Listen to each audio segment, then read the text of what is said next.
was not a house of many rooms. There was a big rectangle, and it was to 2 rooms, a living room, and a small kitchen. And the living room was also our sleeping quarter and our eating place. And I remember when no one's there, I would set up my imaginary classroom and my little chalkboard, and I would pretend that my students are set up in rows of tables and chairs, and I would walk up and down the aisle and giving lessons for the day, math or poetry and whatnot, and I left that little girl behind. Oh my! The thing that I did take with me, and the only thing that I took with me, was something that my cousin had said to me. My cousin is much older than me. Our family structure was a little odd. He was more of my parents' age than my age. So he was very wise. And he told me, he looked at me and he said, "Be a good pupil." He said it in English. And at the time I was thinking, you mean pupil like eyeball? But then I later found out he meant student. Yeah.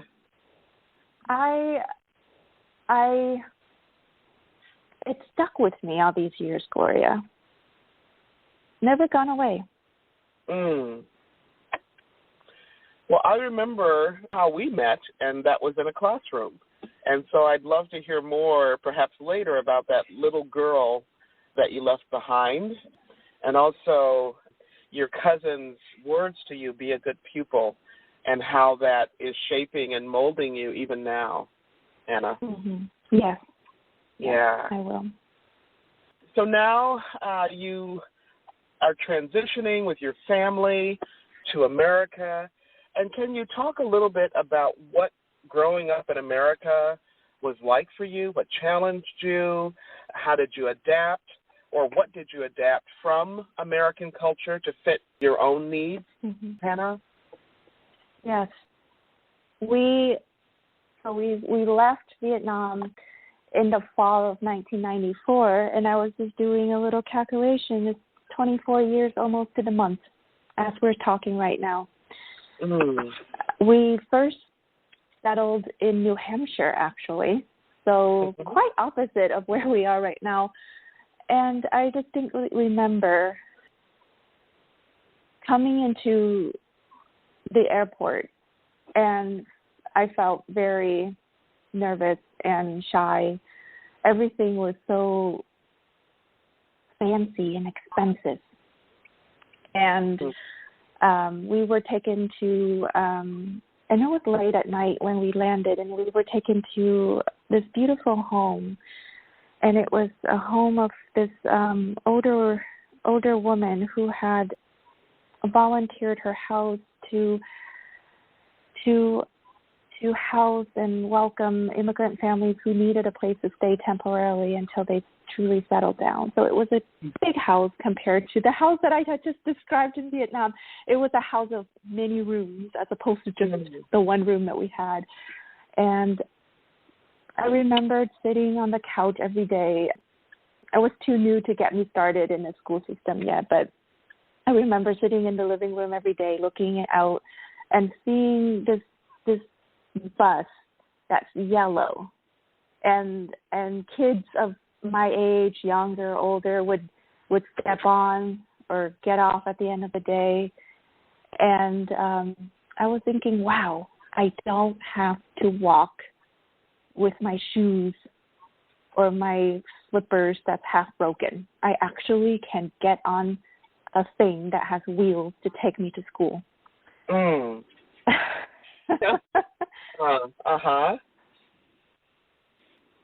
But then after a short while, we felt very lonely there. Despite all the support that we had, we felt lonely because there was not another Vietnamese family nearby. So after a couple of months of residing in New Hampshire, we took the Greyhound bus from the East Coast to the West Coast and moved to the Seattle area, Everett to be exact, to be closer to family, friends who happened to also be my my dad's friend who served and in the war with him. And I've been here since then.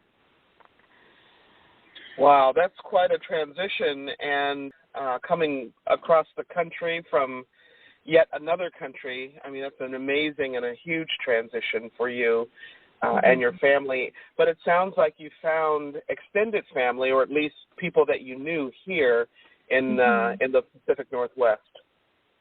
Yes, that you can call it. We built a new village for ourselves since we've left behind our cousins and aunts and uncles. Yeah. They're our new aunts and uncles. They're my new cousins, my new brothers and sisters. They speak our language. They shared our food. They shared the same challenges that we do. I remember adapting to the American culture. It was fun through the way of food. For example, our dinner was never just the Vietnamese food, but then we would have burgers and pizzas and donuts, the milk. My parents, every time I tell the story, I remember my parents, and wherever I may end up with my story, it goes back to my gratitude for them. They left behind the expectations and the cultural expectations they would have had for their kids, and they allowed me to grow and integrate into the American culture and be with American kids and friends and culture. They shifted and they adapted for our sake. Yes.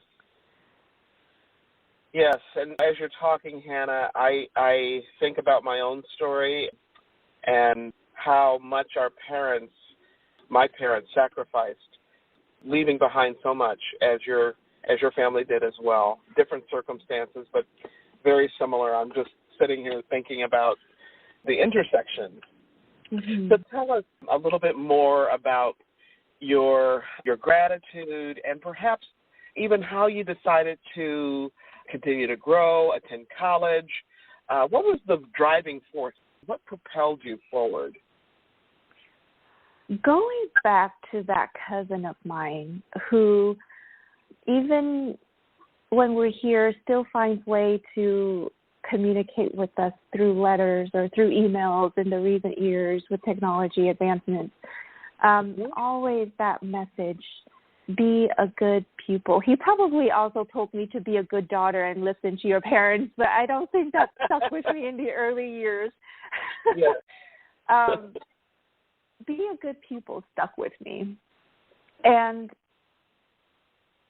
that has always been, and he doesn't know this, and I haven't been back. For the last 24 years, I have not touched him and give him a hug and tell him what I remember, but be a good pupil. That is my motivation, my propeller, my force. Hannah, what does that mean to you? Can you tell us a little bit more about what that means to you and how it lives and plays out in you? For a young child, being a young kid, I didn't have anything to hang my hat on. I was thinking, gosh, I don't know how to speak English. My days, and also going back to that little girl who pretended to be a teacher with her imaginary classroom. There's a connection there between what I imagined to be and what my cousin had reminded me.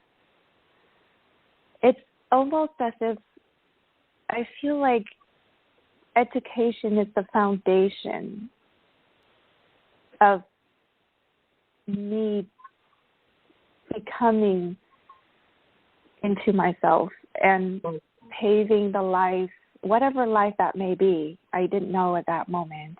I still doubt that I do. But there's this being of immigrant family, there's so many new things, brand new starts. And where do we start? I started with education. I started with school. I started with being a student because I wanted to build that knowledge base for myself. And I don't know. There's education is something for me that just resonates. Yes. Yes. Thank you. Thank you. I just spoke at a university convocation yesterday in the Minneapolis area of all places, and part of my journey there with the students was to be hosted at a luncheon for multicultural students. And so we had students really literally from all over the world whose lives had been disrupted for whatever reason, one thing or another.